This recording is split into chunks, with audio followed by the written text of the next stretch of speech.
Morning. Welcome to a damp and chilly day 4. Here we go.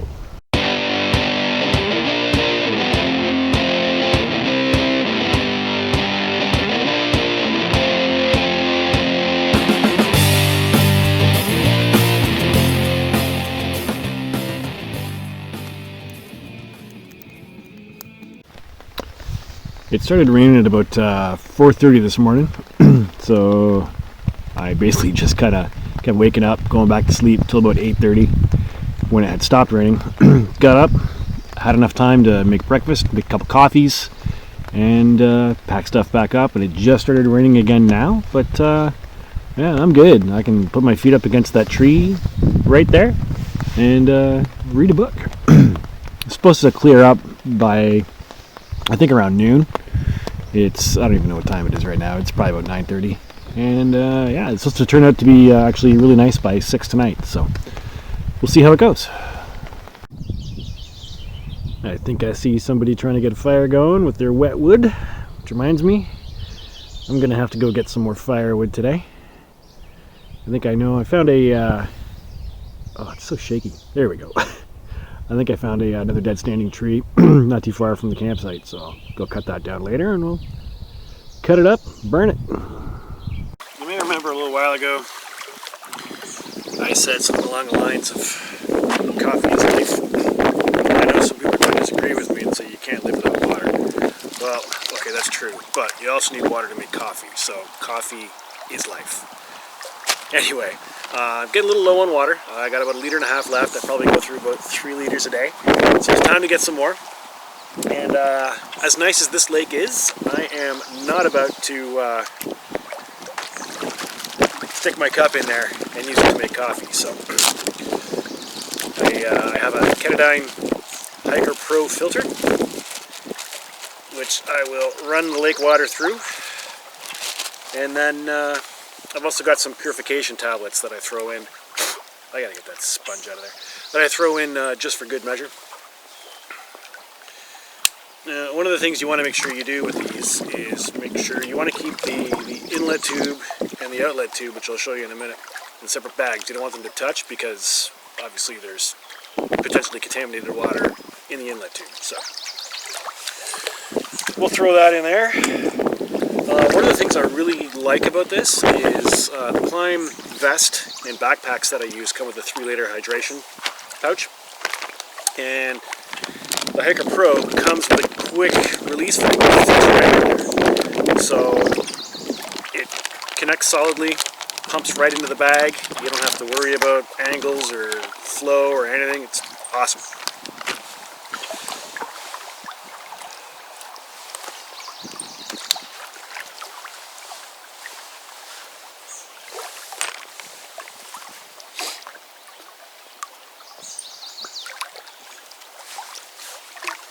We'll throw it in there a little bit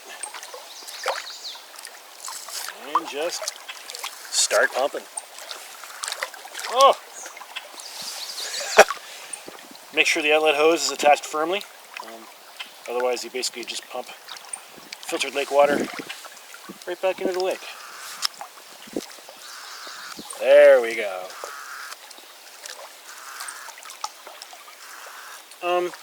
Some people use like life straws, or I know you can get bottles that you just fill the bottle and then kind of it filters as you drink. I don't know why. I prefer this. I'll fill this bag up. Maybe I might put it into another. I have an MSR 2-liter bag that I generally hang on a tree with. It's got a bit of a spout on it, so it's easy to just pour into cups and stuff. You know, if you're mixing, I don't know, some beverages that require water or something, or if you want to just measure out a cup of water for the dehydrated food you're probably eating. Basically, I'll just keep doing this till this bag is full. So it's a 3-liter bag.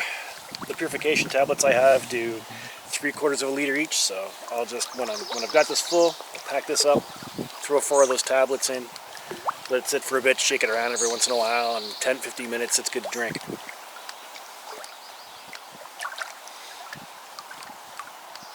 I always try and keep ahead of my water usage just in case something goes wrong. Because coffee is life. And if I want a coffee and I don't have water, then I'm gonna have to end the trip. That should do it. It's not quite 3 liters, but I didn't get quite all the air out of the bag, and the pump itself, every once in a while, when the inlet screen gets above water, it sucks some air and throws it into the bag. So nothing I like to do, just out of habit, is when I'm done with it, pump all the water out. I mean, I know this isn't going to be the last time I use this thing this year, and I store it indoors, but just in case it ends up sitting in the garage at some point, and if it freezes, you'll ruin the filter inside, and then it becomes useless. So just put some tablets in it, let it sit, shake it up, and it's all good.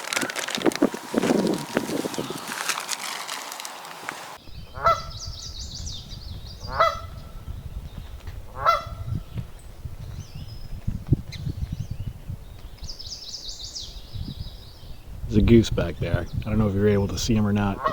Let's see if I can walk around and get a better shot. There he goes. Or she.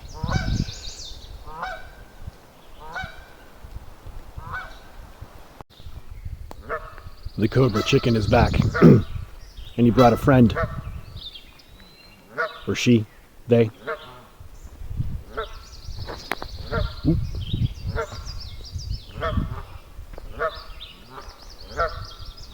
Oh, there he is.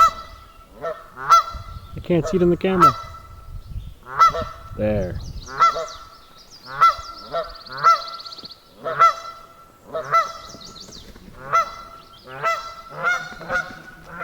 And there they go. I'm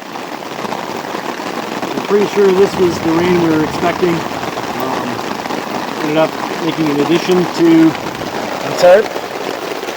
Bit of a sidewall up should help me. So far, I'm great under here. Mosquitoes seem to love it as well, hence the hood up over and the hat on. But yeah, so this is it. Let's see how it goes from here on in. The lake is, it's filling up with water, isn't it? Luckily I've had time to get lunch. The only thing I haven't had time to do today is get firewood, but if this keeps up, I won't be having a fire tonight anyway, so that's right. I'll leave it till later if it stops in time. And I found a standing dead tree back there, so even with all this rain, it shouldn't be too bad. I can probably get it to light. So we're gonna hang in here. We're gonna do a bit of reading. My ebook.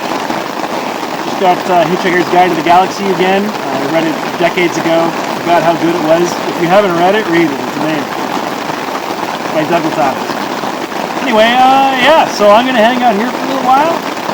Maybe listen to some tunes, do a little reading, see what happens. Relax. Unless, of course, this turns really, really bad. And then I'll go hide in the tent. I don't know. So the rain has stopped once again. Hopefully at least long enough for me to have lunch. Just wanted to, so got some Mediterranean pork and a vodka iced tea. But I just wanted to give a bit of a shout out to the guys at Moscow Moto and the girls, the design crew specifically, for the gear they make is just amazing. And they have little things like, so this pannier is now my table, and they even went to the point of making a little cup holder. So shout out to you guys. Thanks.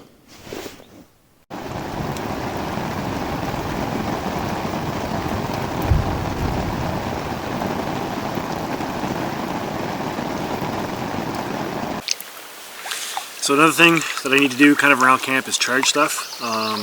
Between my Garmin InReach, my Bluetooth speaker, my phone, the cameras that I use to do this, the thermocell for keeping the mosquitoes away. I need to charge all that stuff. So I've got a power bank.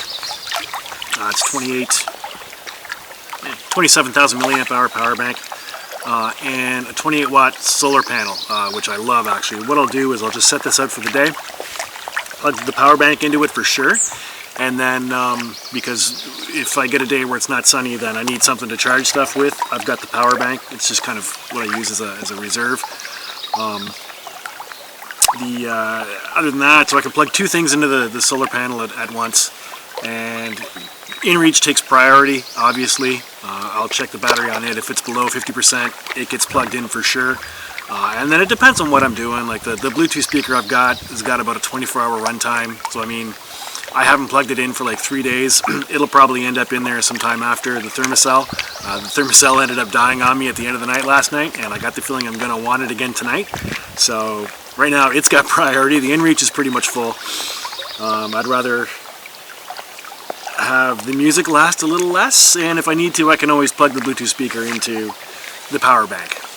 Anyway, so right now, a little cloud, a little bit of cloud cover. This thing is pulling about 0.9 amps.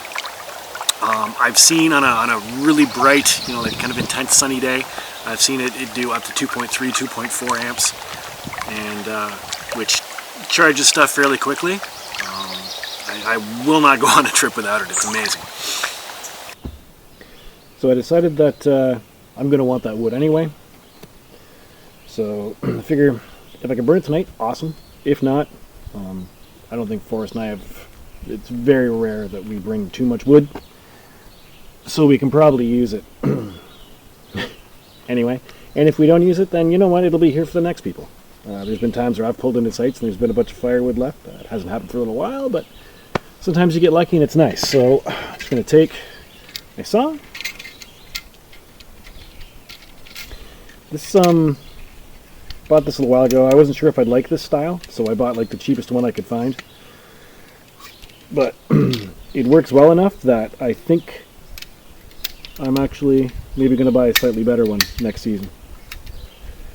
Anyway, let's go get a tree.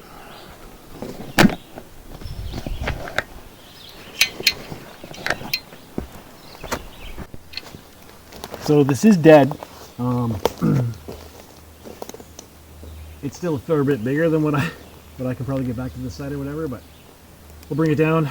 I'll cut some of it up here. I'll take some of it back to the site.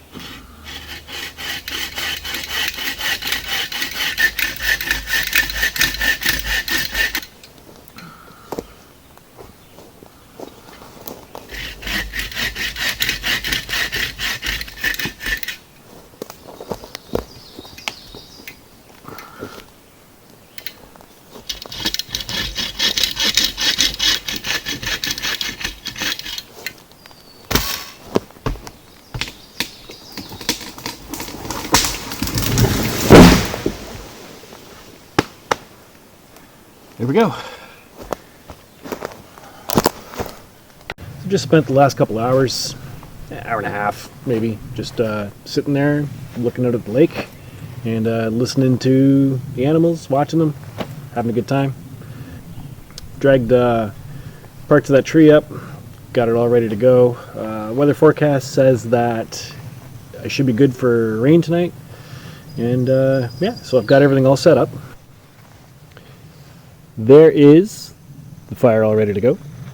There's some of the stuff that's cut, and there is what's left over. This is probably going to be the last kind of videos where it's like, hey, what does Steve do when he's at camp by himself? Because tomorrow Forrest shows up, and usually then it's less about cutting wood and filtering water because he's got a pickup truck, not a motorcycle.